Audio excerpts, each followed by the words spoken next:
ready for this? Yeah. I'm not. I hate this thing. Can you hear me if I talk without this? Yeah. Shut up! Oh, you'll be fine. I don't like it. It's. You don't have to use it, you're using it. I'll use it. When you're smiling. Well, thanks a lot for all of you for coming along today. We've finally got here after all this cock up over the last year and a half. Sorry, microphone.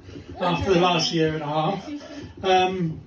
It's been a bit of a dodgy year, but the numbers have greatly reduced from what we were hoping for.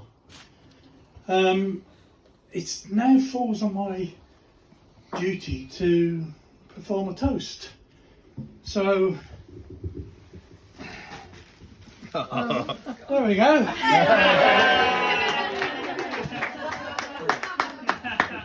I hope that go down well. It's still in date if anybody does want toast. Please.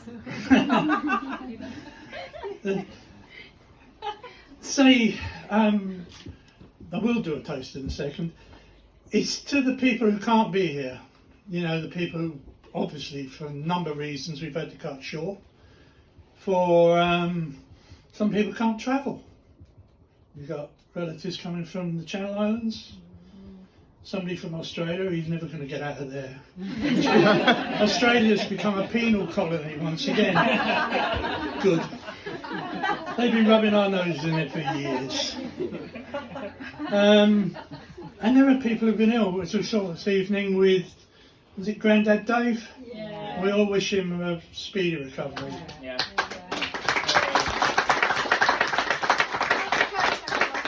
So, if you raise your glasses, I don't drink, this is appetiser, and I'm sorry if I got the shakes. I'm diabetic and we missed out on an early eat, so my shakes have stopped it. So, for absent friends, relatives and everything else, cheers. Yes. I wish it was champagne at the moment. I'd like to welcome Harry to the family.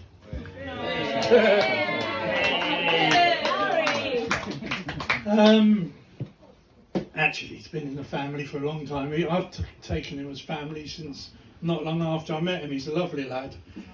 I've been told to say that, and he's going to give me a 10. No, but he's great. He fits in well. Sits under the cupboard.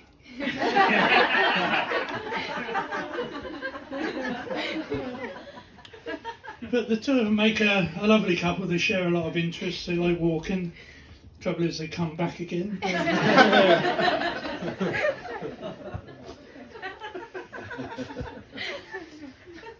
And Alexis, got to talk about my daughter.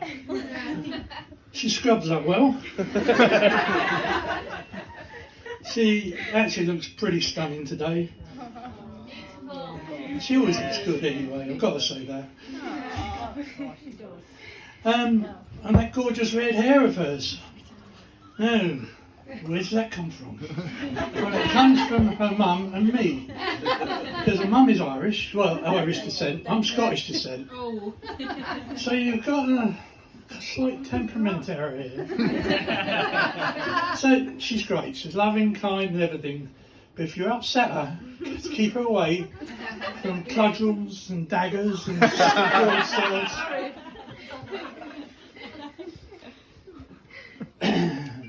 Well, I don't know. I wrote this. I saw Sean reading his thing in church, and it was all nicely tied. Look at the state of it. This is going to get torn into four with a bit of string in it, and I'm in the toilet when I finish.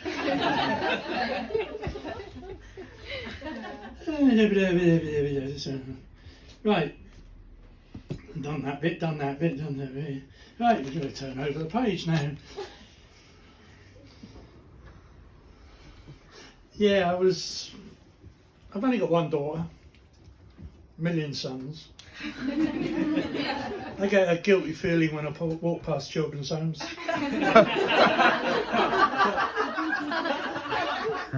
Whenever I walk around the supermarket, I hear a child call out, "Dad!" and I'm looking around, you know.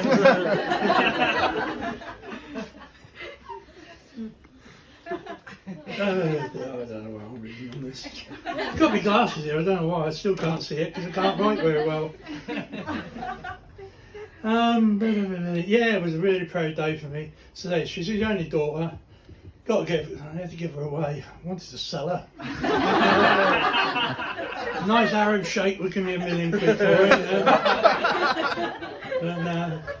Are we going to be a pound? Didn't even buy me a coffee. We went to Sainsbury's, wasn't it? Yeah. And he said, "I want to meet you, Pete, you know, have a short chat with you." I had a feeling what was coming up. And I ended up buying the meal. And then he said, "I'd like Alexis' hand in marriage." And I thought, well, she can look a bit stupid with only one arm, isn't she?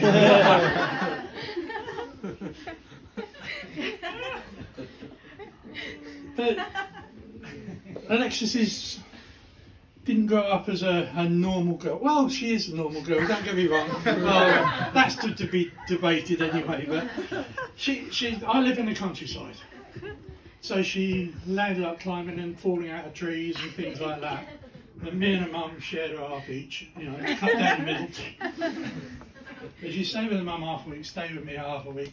Because I live in the countryside, it's pretty much you just wander around, you know, people don't bother you anything like that.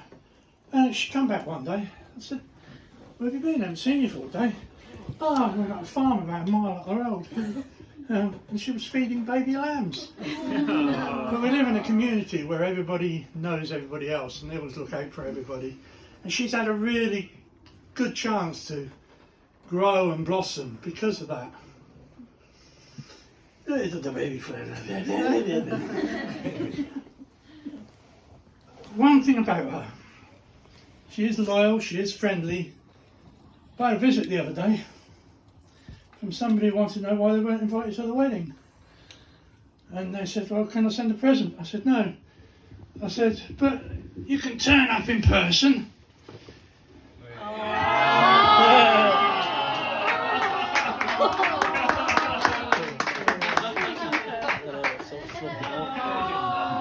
So now you know you can't trust your husband because he smuggled him out of the house.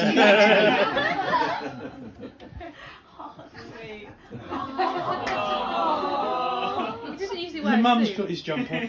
He used to be called Teddy Jumper, now we're going to call him Teddy He the used to wear Suit. a jumper. I say jumper. You like? Oh, yeah. It's got a red bow tie, it's got a red flower. It's a picture. It's one of the greatest. Watch out, that flower is on her pin, so you don't... Oh. I was going to say it, but couldn't get round to it.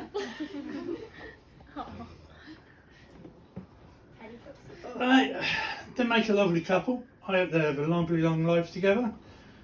I hope so, because in a few years' time I'm going to want somewhere to doss. So. I've looked after her all her life, she can start looking after me. Yeah, I think they're great. So let's have a toast to the bride and groom. I've got to do 2 toasts, mate, according to the etiquette of the wedding book. Right. The happy couple. Happy couple. And to end, I'm sorry if I've nicked anybody else's part of their speech, because I've said something they were going to say, but I was first up. I'm the oldest, so I can get away with it. Thank you.